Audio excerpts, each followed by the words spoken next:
I haven't played a good old open world, collect all the things, find all the towers, unlock all the things for about a year now, judging from my YouTube upload list. The last open world games I played were either Monster Hunter Rise or Halo Infinite.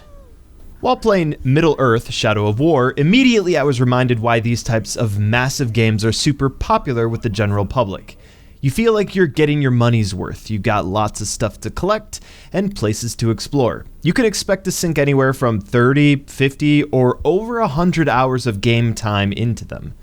The biggest problem for developers is to attempt to keep the player from becoming overwhelmed by the metric ton of stuff there is to do. And they do that by incrementally unlocking new moves and new mechanics as you play. However, the whole time playing Middle-earth: Shadow of War, I couldn't shake the feeling that I've played this game before. Sneaking around, stabbing guys in the neck, getting stuck trying to climb walls, climbing up towers to get fast travel locations. Hey, wait a minute. Is that you, Assassin's Creed? It is you, isn't it? What are you doing in J.R.R. Tolkien's universe? Middle-earth: Shadow of War is an open-world adventure game set in the Lord of the Rings universe, developed by Monolith Productions and released in 2017. You play as Protagonist Talion, a ranger from Gondor who is actively running around recruiting his own army of orcs to go to war with Sauron. While Talion runs around recruiting orcs, there will be a few standout examples of orcish personalities who you might like and want to support them in their career to become warlord. And others who you will come to hate with every fiber of your being, and if you could, you would revive them again so you can kill them again and again. It's me. My name should have been Vindictusu instead of Atratzu. Something I was curious about while doing this review, I found myself wondering, have I played any other games from the developer Monolith Productions? I think I've heard of the developer before. It turns out they've made a lot of games, but the ones I've heard about are Fear 1, Fear 2, The Matrix Online, and that's about the only ones I know, and I've played none of them. Here's the thing. I didn't realize there were two Middle-of-Earth games. I thought I was playing Middle-earth: Shadow of Mordor when I first started streaming this game on Twitch. I incorrectly labeled it, too. Remember in my Mass Effect review when I said I like to start stories, movies, and games from the start instead of somewhere in the middle? Yeah, here we are again, starting a game with number 2 in the series. When I started playing, I was confused and wondered why the game was showing me flashbacks, which strongly hinted at more to the backstory. Anyway, more on that in a few seconds. Let's get going with this review.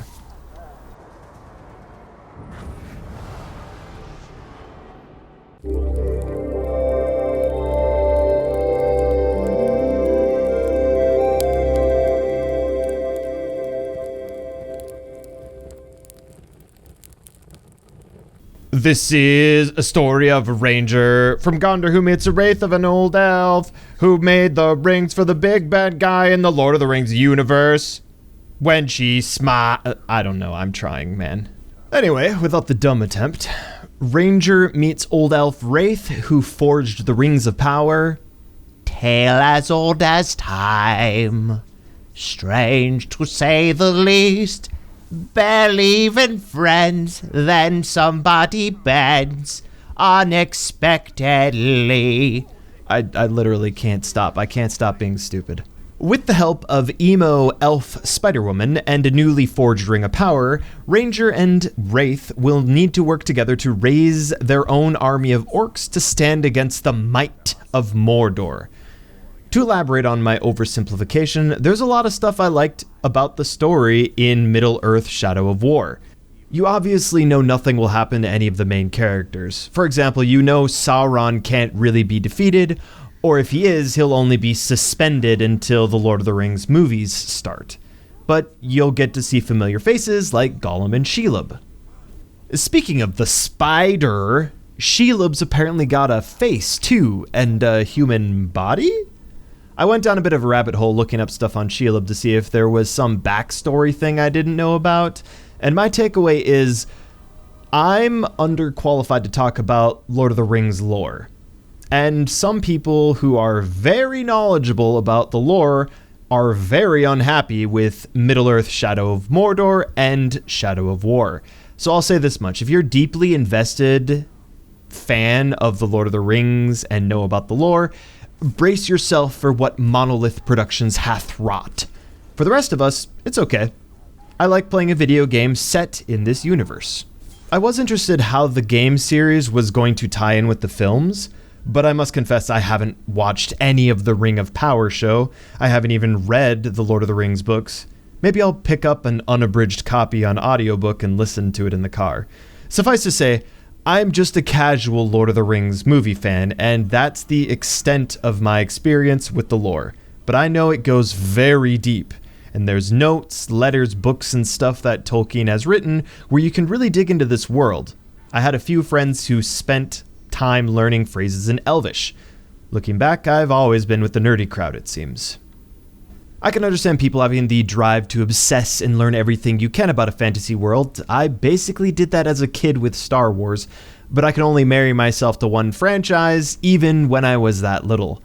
But regarding the game's story, I'm sure there's more information about the backstory of the Ranger Talion and the elf wraith Celebrimbor in the first game, Shadow of Mordor, which again, I thought that's the game I bought on sale, but it turns out I didn't play that game. I played the sequel. God dang it.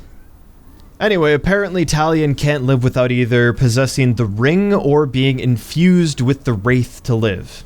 Don't know why that is. I'm sure it was explained on the last episode of Middle-earth Shadow of Mordor. I just accepted it as it is. While playing, you'll hear these two banter like an old married couple. Celebrimbor, the elf wraith, has more interesting history to him because he's the ringmaker. You know.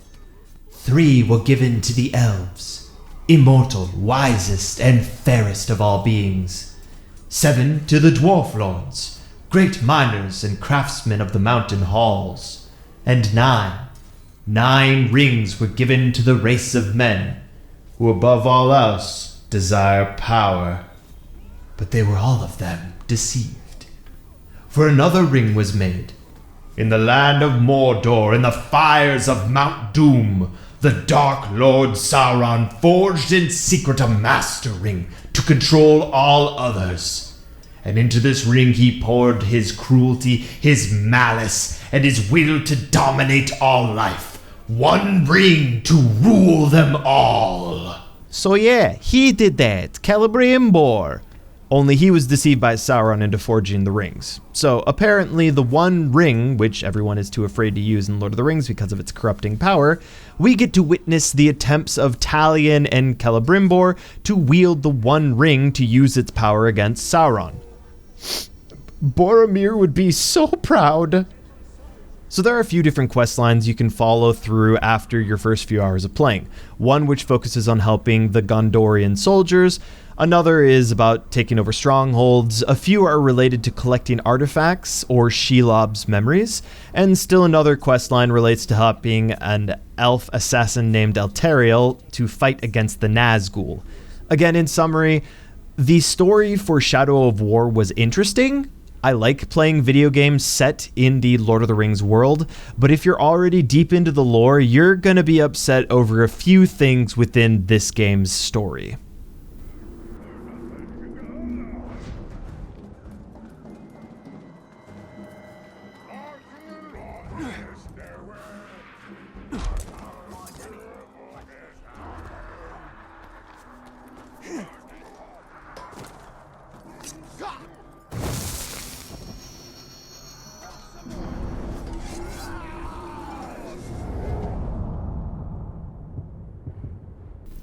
Right off bat with the gameplay, I'm going to say this game controlled fine with my PC, but controlled much better on my Steam Deck, because mechanically, the controls are better with a controller than a keyboard and mouse. Don't get me wrong, both ways are playable, but I could tell immediately this game was primarily designed for controller support with a bit more clunky choice of key bindings for keyboard and mouse.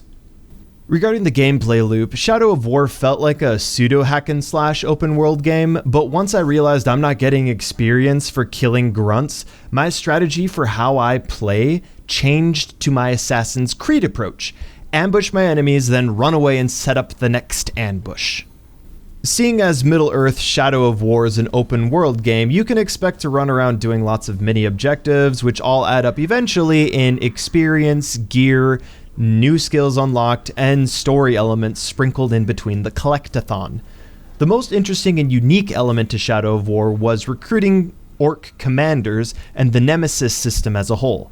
My favorite interaction with an orc was killing an orc, him surviving and ambushing me in revenge.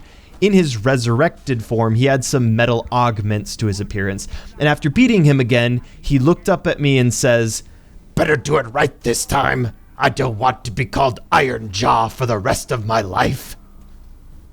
After you play for a few hours, you'll unlock the ability to convert orcs to your army to serve the Bright Lord. This is the point of the game when it really frees up and you unlock strongholds where you can obsess over obtaining commanders of different classes and buying upgrades for them, training them, sometimes losing them in pit fights, but then recruiting the victor of that pit fight. In all fairness, I'm too goal-oriented to get overly attached to my minions, although I did find a few snowflakes which I found more or less amusing than the whole. If you get killed by someone, even a grunt orc, they become commanders and will continue to level up, also making them more difficult to fight. Interactions with these orcs is always funny because they'll say stuff like, "Oi, you was dead. I killed you. Why don't you stay dead?"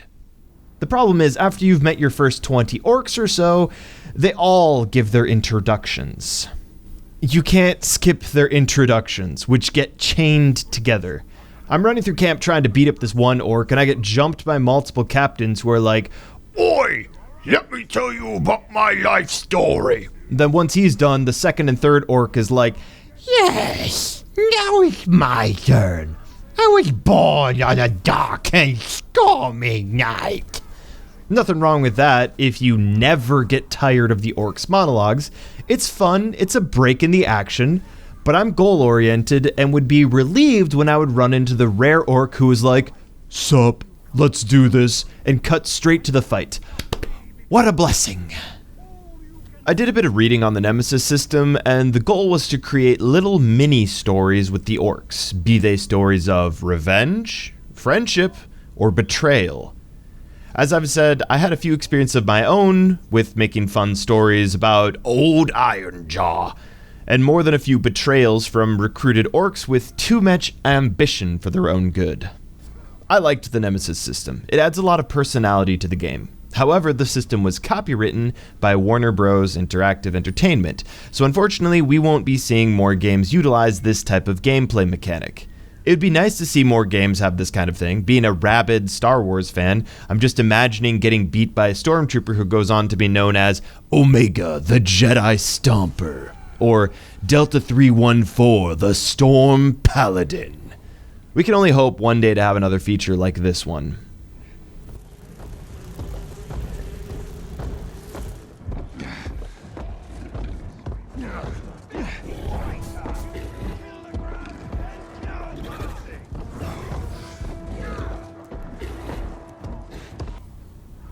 I really enjoyed playing Middle-earth Shadow of War. Even if I got mixed up and thought that I was playing the first game in the series and it turned out to be the sequel. I figured I was going to like it because I like open world games, I like Lord of the Rings, and I like funny little orc guys. I picked up Shadow of War on a crazy good sale for like $6. This was a steal. As always, patience wins out when it comes to buying games and saving money. Streamed on my Twitch for a bit, played on my Steam Deck for about half of the time playing.